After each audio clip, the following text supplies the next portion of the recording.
வணக்கம். டான் தமிழொலியின் காலை நேர பிரதான செய்தி அறிக்கை. செய்திகளுக்காக இணைந்திருக்கும் நான் கிருஷாயினி உருத்திரராசு. வடக்கு கிழக்கில் உள்ள மக்களின் பிரதான எதிர்பார்ப்பு தேசிய பிரச்சினைக்கு தீர்வு காண்பதாகும் என கலாநிதி ஜெஹான் பெரேரா தெரிவித்துள்ளார். அரசியலமைப்பு விடயத்தையும் பொருளாதார நெருக்கடிகளுக்கான தீர்ப்பு விடயத்தினையும் சப நேரத்தில் முன்னெடுப்பதற்கான இயலுமை தற்போதைய அரசாங்கத்தில் காணப்படவில்லை என தேசிய சமாதான பேரவையின் நிறைவேற்று பணிப்பாளர் கலாநிதி ஜெகான் பெரேரா தெரிவித்துள்ளார்.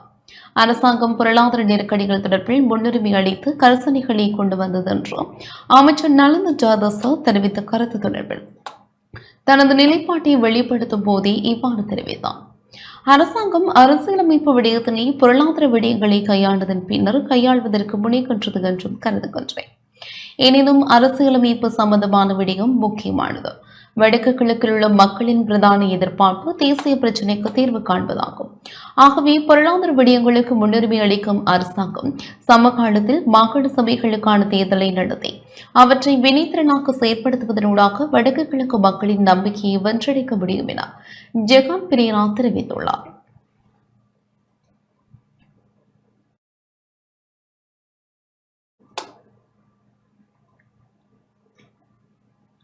உள்ளூராட்சி மன்ற அதிகார சபைகள் சட்டம் மூலம் தொடர்பில் உயர் நீதிமன்றத்தின் தீர்மானத்தை அடிப்படையாக கொண்டே உள்ளூராட்சி மன்ற தேர்தல் வாக்கெடுப்பு தொகுதியை நிர்ணயிக்க முடியும் என தேர்தல்கள் ஆணைக்குழுவின் தலைவர் RMAL ரட்நாயக்க தெரிவித்துள்ளார். மாகாண சபை தேர்தல் குறித்து அரசியல் கட்சிகளுடன் பேச்சுவார்த்தையில் ஈடுபட உள்ளதாக தேர்தல்கள் ஆணைக்குழுவின் தலைவர் RMAL ரட்நாயக்க தெரிவித்துள்ளார். உள்ளூராட்சி மன்ற தேர்தல்கள் குறித்து கருத்து தெரிவிக்கும் போதே அவர் இதனை குறிப்பிட்டார். உள்ளூராட்சி மன்ற தேர்தலுக்கு புதிதாக வேட்புமனுக்களை கோரவுள்ளதால் ஆரம்பத்திலிருந்து தேர்தலுக்கான பணிகளை முன்னெடுக்க வேண்டும். தேர்தல் பணிகளுக்கு தேவையான நிதி திரைசேரியில் ஒதுக்கப்பட்டுள்ளது. ஆகவே நிதி நெருக்கடி ஏதும் ஏற்படாது. உள்ளூராட்சி அதிகார சபைகள் விசேட ஏற்பாடுகள் சட்டம் மூலம் தொடர்பில் உயர்நீதிமன்றத்தில் அடிப்படை உரிமை மீறல் மனுக்கள் தாக்கல் செய்யப்பட்டு தற்போது அவை விசாரணைக்கு எடுத்துக் கொள்ளப்பட்டுள்ளது. உயர்நீதிமன்றத்தின் தீர்மானத்தை அடிப்படையாக கொண்டே உள்ளூராட்சி மன்ற தேர்தல் வாக்கெடுப்பு திகதியை நிர்ணயிக்க முடியும். வேட்புமனுக்களை தாக்கல் செய்வதற்கும் தேர்தல் பிரசாரங்களை மேற்கொள்வதற்கும் போதுமான கால அவகாசம் வழங்கப்பட வேண்டும். ஆகவே உள்ளூராட்சி மன்ற தேர்தல்கள் விசேட ஏற்பாடுகள் சட்டம் மூலம் நிறைவேற்றப்பட்டவுடன் உறுதியான தீர்மானத்தை எடுக்க முடியும். மாகாண சபை தேர்தல் சட்டத்தில் காணப்படும் சிக்கல்களுக்கு தீர்வு காண வேண்டிய பொறுப்பு நாடாளுமன்றத்திற்கு உண்டு என்பதை தொடர்ச்சியாக வலியுறுத்தியுள்ளோம். தேர்தல் முறைமை தொடர்பான நாடாளுமன்ற தெரிவுக்குழுவின் கலப்பு தேர்தல் முறைமை குறித்து பல பரிந்துரைகளை முன்வைத்துள்ளோம். கால வரையறையின்றி பிற்போடப்பட்டுள்ள மாகாண சபை தேர்தலை வெகு விரைவில் நடத்த வேண்டும் என்ற நிலைப்பாட்டில் உறுதியாக உள்ளோம். எதிர்வரும் காலங்களில் அரசியல் கட்சிகளுடன் மாகாண சபை தேர்தல்கள் குறித்து பேச்சுவார்த்தையில் ஈடுபட உள்ளோம். மாகாண சபை தேர்தல்கள் குறித்து சகல அரசியல் கட்சிகளும் ஒன்றிணைந்து செயற்பட வேண்டும். காணப்படும் சட்ட சிக்கல்களுக்கு தீர்வு கண்டு மாகாண சபை தேர்தலை விரைவாக நடத்தும் சூழலை ஏற்படுத்திக் கொடுக்க வேண்டிய பொறுப்பு அரசாங்கத்திற்கும் நாடாளுமன்றத்திற்கும் உண்டு.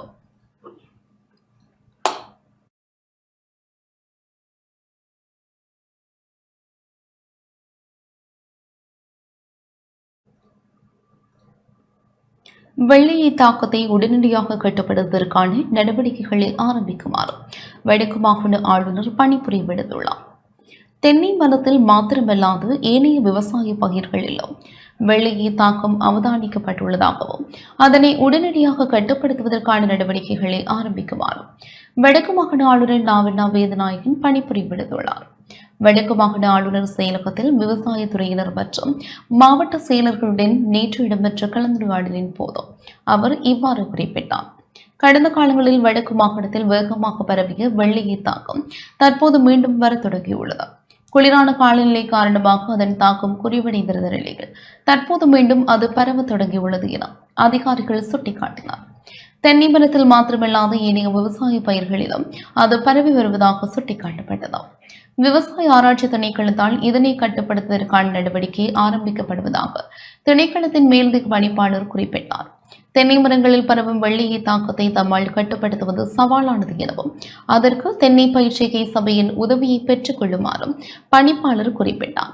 ஏனைய விவசாய பயிர்கள் பரவும் வெள்ளையை தாக்கத்தை கட்டுப்படுத்த ரசாயன முறையை பின்பற்றுவதாக குறிப்பிட்டார். அதற்கான உதவிகளை வடக்கு மாகாண விவசாய திணைக்களம் ஊடாக வழங்குவதாக வடக்கு மாகாண பிரதம செயலாளர் உறுதியளித்தார்.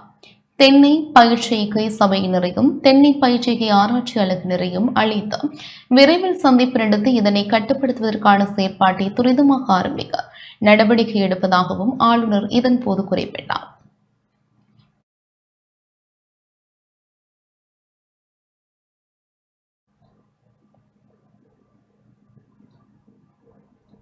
உலகின் சக்தி வாய்ந்த கடவுச்சீட்டை கொண்ட நாடாக சிங்கப்பூர் தெரிவாகியுள்ளது.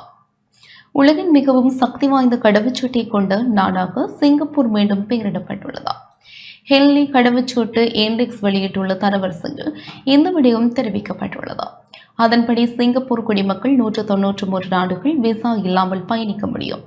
இந்த பட்டியலில் இலங்கை 91வது இடத்தில் உள்ளதுடன் இந்தியா 80வது இடத்தில் உள்ளது. அத்துடன் குறித்த பட்டியலில் ஜப்பான் மற்றும் தென்கொரியா 2வது இடத்திலும் உள்ளன. Denmark, Finland, France, Ireland, Italy மற்றும் ஸ்பெயின் உள்ளிட்ட 7 நாடுகள் குறித்த பட்டியல் 3வது இடத்தில் தரப்படுத்தப்பட்டுள்ளது.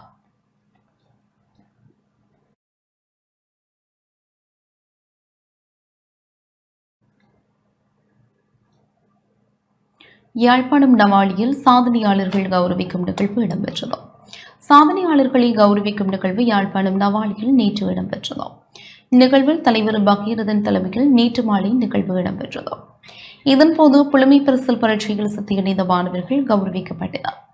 தொடர்ந்து மலேசியாவில் இடம்பெற்ற விவாத போட்டியில் சாதித்த மோகனராஜா ஹரிஹரன், நகுலகுமார் அபிராமி, கலைச்சிவன் ஜேலியாட், சிவகுமார் திசான் ஆகியோர் பொன்னாடி போட்டி விருது வழங்கி கௌரவிக்கப்பட்டனர். தொடர்ந்தும் கிராம சேவகர், சமுத்தி உத்தியோகத்தர், கலை ஞாயிறு விருது பெற்றோர் கௌரவிக்கப்பட்டனர்.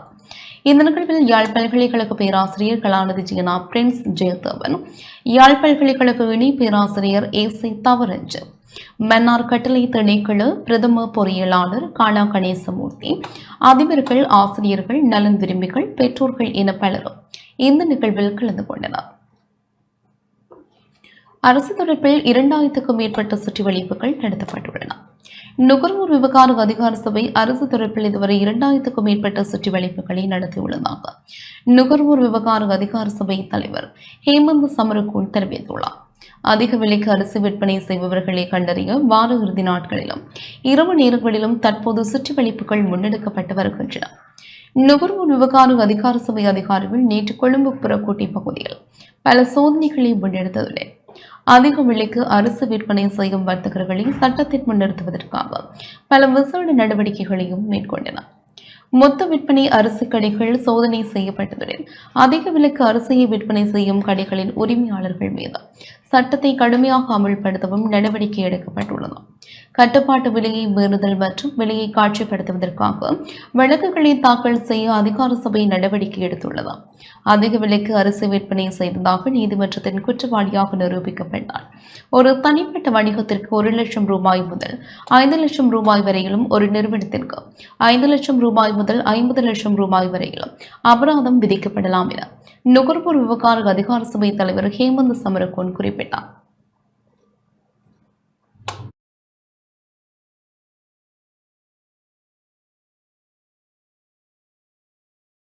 அம்பாறை ஆழியடிப்பம்பு பிரதேச செயலாளர் பிரிவில் சிறப்பாக நடைபெற்றது. கிழக்கு மாகாண பொங்கல் விழா அம்பாறை ஆழியடிவம்பு பிரதேச செயலாளர் பிரிவிற்குட்பட்ட பனங்காடு பசுபதேஸ்வரர் ஆலயத்தை மையமாக கொண்டு நேற்று சிறப்பாக நடைபெற்றது.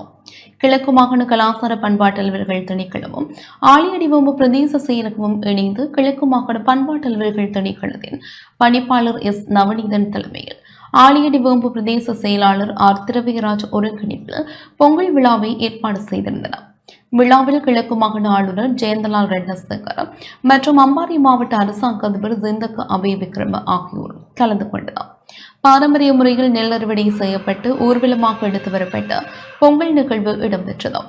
மாணவர்களின் கலை கலாசார நிகழ்வுகள் நடைபெற்றதோடு பரிசுகளும் வழங்கப்பட்டன.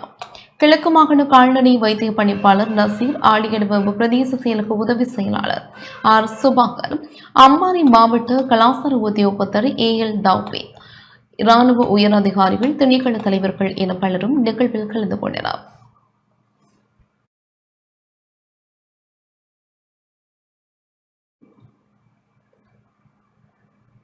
மட்டக்களப்பு காத்தான்குடி கடலில் நீராடிய மாணவன் நீரில் மூழ்கி காணாமல் போயுள்ளார்.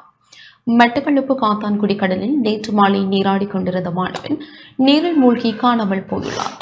காத்தான்குடி நதியா கடற்கரையில் நண்பர்களுடன் நீராடிக் கொண்டிருந்த போதே இந்த அனர்த்தம் நிகழ்ந்துள்ளது. காத்தான்குடி ALS மாவட்ட முதலாம் குறுக்கு வீதியைச் சேர்ந்த முகமது ரமேஷ் முகமது ஜானகி எனும் 16 வயதுடைய மாணவனை காணாமல் போயுள்ளார். நூரானியா வித்தியாலயத்தில் தரம் 11 கல்வி கற்று வருகின்றார். கடல் கொந்தளிப்பாக காணப்படுகின்ற நிலையில் மீனவர்கள் எவரும் கடலுக்கு செல்லாத நிலையில் மாணவரை தேடும் பணி சவாலாக அமைந்துள்ளது.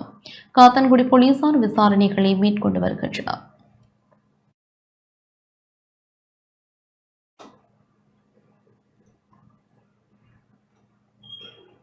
தேசிய இளைஞர் சேவைகள் மன்றத்தின் பயிற்சி பெற்ற இளைஞர் யுவதிகளுக்கு மட்டக்களப்பில் சான்றிதழ்கள் வழங்கப்பட்டன.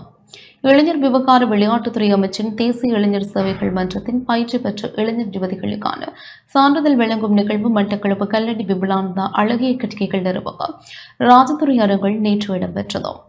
தேசிய இளைஞர் சேவைகள் மன்றத்தின் புதுக்குடியிருப்பு இளைஞர் பயிற்சி நிலையத்தின் MBQ தளத்திலான பயிற்சி நெறிகளை பூர்த்தி செய்வதற்கான சான்றிதழ்கள் வழங்கும் நிகழ்வு பயிற்சி நிலைய பொறுப்பதிகாரி தலைமையில் நடைபெற்றது. பிரதம அதிதியாக மாவட்ட அரசாங்க அதிபர் ஜஸ்டின் முரளிதரன் கலந்து கொண்டார். தேசிய இளைஞர் சேவைகள் மன்றத்தின் கிழக்கு மாகாண பணிப்பாளர் HD கசந்தம், தேசிய இளைஞர் சேவைகள் மன்றத்தின் மட்டக்களப்பு மாவட்ட உதவி பணிப்பாளர் நிஷாந்தி அருள்மொழி, மாவட்ட அதிகாரி M சசிகுமார், தேசிய சேவைகள் மன்றத்தின் அதிகாரிகளான சசீஸ்வரி கிருபாகரன், அமரசிங்க தயாசீலன் மற்றும் சாய்ந்தமருது தேசிய சேவைகள் மன்றத்தின் மாகாண பணிமனை உதவி பணிப்பாளர் முபாரக் அலி ஆகியோரும் கலந்து கொண்டனர்.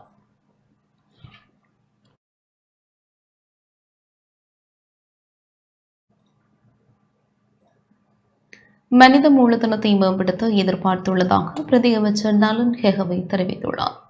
மனித மூலதனம் தொடர்பில் அரசாங்கம் அதீத கவனம் செலுத்தியுள்ளதாக தொழிற்கல்வி பிரதி அமைச்சர் நளின் ஹெகவே தெரிவித்துள்ளார். அரசாங்க தகவல் திணைக்களத்தில் இடம்பெற்ற நூல் வெளியீட்டு விழாவின் போதே அவர் இதனை தெரிவித்தார். ලෝකය මවිත කරන නිර්මාණ කරන්නේ අදටත් සංචාරක හෙළිව බලන්නේ මම හිතන්නේ අපේ මානව ප්‍රාග්ධනයේ හැකියාව කියලා අපි විශ්වාස කරනවා. மனித மூலதனம் தொடர்பில் எம்முடைய அரசாங்கம் அதீத கவனம் செலுத்தியுள்ளது.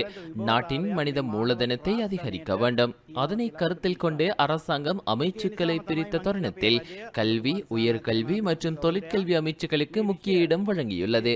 அதே போன்று நாட்டினுள் சுற்றுலா பயணிகளை கவரக்கூடிய வகையில் அமைந்துள்ள பல்வேறு தளங்கள் மனித வளத்தினூடாக உருவாக்கப்பட்டுள்ளன என்பதை நாம் அறிவோம். மனித மூலதனத்தை மேம்படுத்துவதே எம்முடைய எதிர்பார்ப்பாக உள்ளது.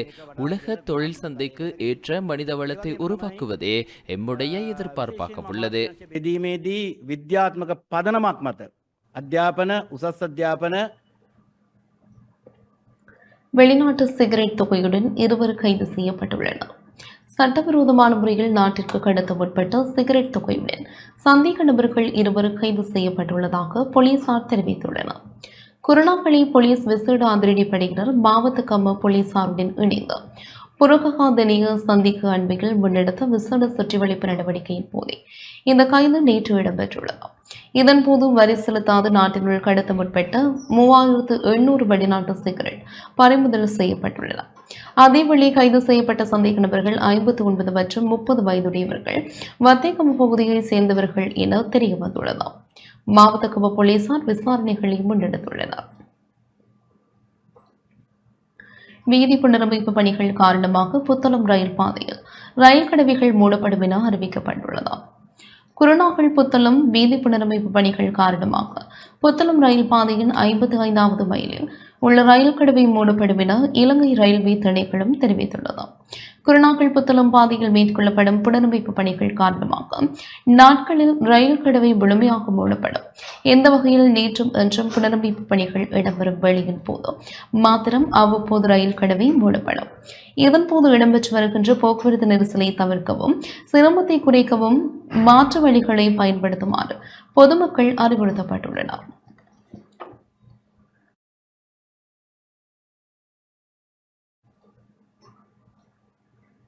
யாழ்ப்பாணம் பருத்தித்துறையில் இந்திய மீனவர்களின் மீன்பிடி உபகரணங்கள் நேற்று பகிரங்க ஏலம் மூலம் விற்பனை செய்யப்பட்டுள்ளன. இலங்கை கடற்பரப்பில் எல்லை தாண்டி மீன்பிடியில் ஈடுபட்ட இந்திய மீனவர்களிடம் பறிமுதல் செய்யப்பட்ட மீன்பிடி படகு மற்றும் மீன்பிடி உபகரணங்கள் நேற்று யாழ்ப்பாணம் பருத்தித்துறை நீதிமன்ற வளாகத்தில் பகிரங்க ஏலம் மூலம் விற்பனை செய்யப்பட்டுள்ளன. வல்வெட்டித்துறை கடற்பரப்பில் கடந்த 2022ஆம் ஆண்டு டிசம்பர் 29ஆம் தேதி 4 இந்திய மீனவர்கள் கைது செய்யப்பட்டு வல்வெட்டித்துறை போலீசாரால் பருத்தித்துறை நீதவான் நீதிமன்றத்தில் முற்படுத்தப்பட்டு இடம்பெற்ற வழக்கின் போது மீன்பிடி படகு மற்றும் மீன்பிடி உபகரணங்கள் அரசு உடைமையாக்கப்பட்டன. அந்த படகு மற்றும் வெளியிணைப்பு இயந்திர வலைகள் என்பன 5,66,100 ரூபாவுக்கு ஏலத்தில் விற்பனையாகியுள்ளன. நீங்கள் எல்லை தாண்டி வாரதால் உங்களுடைய படகுகள் இங்கே பறிமுதலாகி இங்கே ஏலத்துக்கு போகிறதுன்றது உண்மையிலேயே எங்களுக்கும் ஒரு மனவருத்தமான விஷயம். நீங்கள் எல்லை தாண்ட இருந்திருந்தால் இந்த உங்களுடைய சொத்துக்கள் எவருமே பறிக்கிறதுக்கு நியாயமற்றதாக தான் இருக்கும். இனிமேலாவது இந்த எல்லையை தாண்டாமல் நீங்கள் உங்களுடைய எல்லைக்குள்ள தொழிலை செய்து பழகினீங்கள்னு சொன்னால் கண்டிப்பாக உங்களுக்கு நல்லது, எங்களுக்கு நல்லது. ஒரு எல்லை இருக்குன்னா அதை தாண்டக்கூடாது தானே. அது இன்னொருத்தண்ட காணிக்கு வேலி அடைச்சிருந்தால் அதுக்கு போய் தேங்காய் பிடுங்கலாம்ன்றது நியாயமற்றது தானே. இது ஏன் நீங்கள் யோசிக்கிறே இல்லை? நேவிக்காரர் வந்து பிடிக்கிறதுல நியாயமானதா? உங்களை எல்லைக்குள்ளே வந்தால் நீங்கள் பிடிங்களோ? உங்களை படம் பிடிச்சே ஆகும். உங்களை கடற்படை பிடிக்கும் தானே. அதே போல் தான் எங்களோட கடற்படையும் பிடிக்குது. இந்த எல்லைக்குள்ளே நீங்கள் வரக்கூடாது, நாங்களும் உங்களோட எல்லைக்குள்ளே வரக்கூடாது. நீங்கள் எந்த காரணம் கொண்டும் எல்லை தாண்டி வராதங்கன்றதை மிகவும் தாழ்மையுடன் கேட்டுக்கொள்வோம். இத்துடன் இந்த செய்தி அறிக்கை நிறைவு பெற்றது. தொடர்ந்து நமது நிகழ்ச்சிகளோடு இணைந்திருங்கள். வணக்கம்.